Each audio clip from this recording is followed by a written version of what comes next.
ضلع واشوق کی تحصیل بسیما سے ہمارے گدروشیا پوائنٹ کے نمائندہ گلفام شبیر کی رپورٹ کے مطابق بسیما میں چوری کے بڑھتے ہوئے وارداتوں کے خلاف آج زمیندار ایکشن کمیٹی کے کال پر بسیما بازار میں شٹ ڈاؤن ہڑتال کیا جا رہا ہے اور سی پیک روڈ کو بھی ہر قسم کے ٹریفک کے لیے بائی پاس بسیما کے مقام سے بند کر دیا گیا ہے۔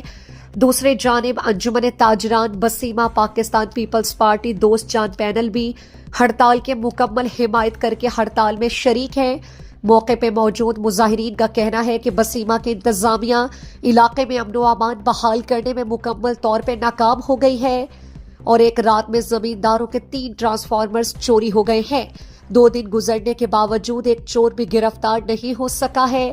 اس سے پہلے بھی زمینداروں کے لاکھوں روپے کے ٹرانسفارمرز، سولر انورٹرز، کیبل اور تاریں چوری ہوئی، لیکن ابھی تک کوئی ایک چور بھی گرفتار نہیں ہوا۔